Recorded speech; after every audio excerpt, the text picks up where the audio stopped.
অনেক দিন আগের কথা। দূরদেশের এক সমৃদ্ধ রাজ্যে বাস করত মহাপরাক্রমশালী রাজা। নাম তার রুদ্র। রাজ্যের সব মানুষ রাজার ভয়ে কাঁপত, কারণ রুদ্রদেব ছিলেন অত্যন্ত অহংকারী।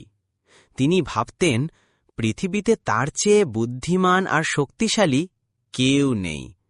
রাজসভায় প্রতিদিন বড় বড় পণ্ডিত, যোদ্ধা, কবি আসত, কিন্তু রাজা সবসময় তাদের তুচ্ছ-তাচ্ছিল্য করতেন। একদিন রাজা দরবারে ঘোষণা করলেন, শুনে রাখো সবাই, আমার বুদ্ধি, শক্তি আর জ্ঞানকে হারাতে পারবে এমন কেউ এই রাজ্যে জন্মায়নি। যদি কেউ আমাকে যুক্তিতে হারাতে পারে তবে তাকে আমি অর্ধেক রাজ্য দিয়ে দেব, কিন্তু যদি না পারে তার শাস্তি হবে ভয়ঙ্কর। রাজ্যের সবাই এই সংবাদ শুনে ভয়ে চুপ করে গেল। কেউ সাহস করল না চ্যালেঞ্জ নিতে, কারণ রাজার সামনে কেউ জিততে পারবে না এমন ধারণা সবার মনে গেঁথে গিয়েছিল। কিন্তু এই খবর এক গরিব রাখালের কানে গেল। তার নাম ছিল গোপাল। সে প্রতিদিন গরু চড়াত, বাঁশি বাজাত আর খোলা মাঠে বসে আকাশে তারা গুনত। গোপাল ছিল দরিদ্র, কিন্তু মনের দিক থেকে ছিল সাহসী এবং বুদ্ধিমান। খবর শুনে গোপাল হাসল, রাজার বুদ্ধি যদি এত বড় হয় তবে আমার বুদ্ধি ছোট হলেও চেষ্টা করতে ক্ষতি কি? পরের দিন গোপাল রাজপ্রাসাদের ফটকে গিয়ে প্রহরীদের বলল, আমি রাজার চ্যালেঞ্জ গ্রহণ করতে এসেছি। প্রহরীরা প্রথমে হাসাহাসি করল, তুই একটা রাখাল ছেলে রাজাকে হারাবে? হ্যাঁ, আমি হারাব, আমাকে রাজদরবারে যেতে দাও। সংবাদ পৌঁছাল রাজার কানে।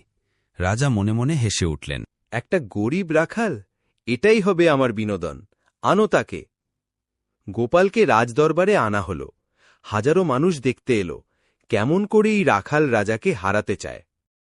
রাজা সিংহাসনে বসে বললেন, তাহলে রাখাল, তুই আমার সাথে বুদ্ধির লড়াই করতে চাস? গোপাল বিনীতভাবে বলল, জি মহারাজ, চেষ্টা করব। প্রথম প্রশ্ন। রাজা হাসি চেপে বললেন, বল দেখি গোপাল, পৃথিবীতে সবচেয়ে ভারী জিনিস কি? গোপাল মুহূর্তেই উত্তর দিল, মহারাজ, পৃথিবীতে সবচেয়ে ভারী হল ঋণ, কারণ টাকা পয়সার ঋণ শুধু শরীরেই নয়, মনে ও আত্মারও বোঝা চাপিয়ে দেয়। উত্তর মন্দ নয়। দ্বিতীয় প্রশ্ন, বলো দেখি, পৃথিবীতে সবচেয়ে দ্রুত কি? মহারাজ, পৃথিবীতে সবচেয়ে দ্রুত হল চিন্তা, কারণ ভাবনা পাখির ডানার চেয়েও দ্রুত আকাশ পেরিয়ে যায়। রাজা এবার গম্ভীর হলেন। মনে মনে ভাবলেন, রাখাল কিন্তু সহজে হারবে না।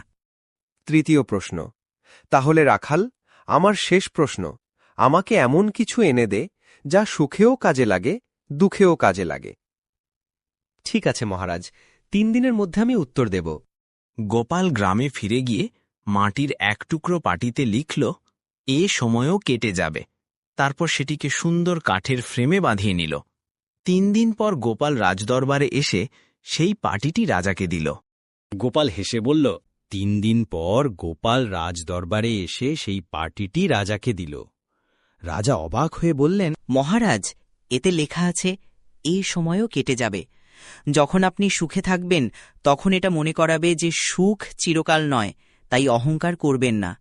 আর যখন দুঃখে থাকবেন তখন এটা মনে করাবে যে দুঃখ চিরকাল নয়, তাই হতাশ হবেন না। দরবারে শোরগোল পড়ে গেল। সবাই গোপালের বুদ্ধিতে মুগ্ধ হয়ে গেল। রাজা কিছুক্ষণ চুপ থেকে সবার সামনে উঠে দাঁড়ালেন। রাজা গম্ভীর কণ্ঠে বললেন, গোপাল, তুই সত্যি আমাকে হারিয়েছিস। তোর জ্ঞান আমার চেয়েও বড়। আমি ঘোষণা করছি, আজ থেকে আমি অহংকার ছেড়ে দেব, আর তুই আমার রাজদরবারের প্রধান উপদেষ্টা হবি। গোপাল হাসল। রাজা তার হাতে সোনার মুদ্রা আর জমি দিয়ে পুরস্কৃত করলেন। সেই দিন থেকে রুদ্রদেবের রাজ্য আরও সমৃদ্ধ হল, কারণ তিনি অহংকার ছেড়ে বিনয় শিখেছিলেন। আর গোপাল প্রমাণ করেছিল, বুদ্ধি আর জ্ঞান কখনো দরিদ্র বা ধনী দেখে জন্মায় না।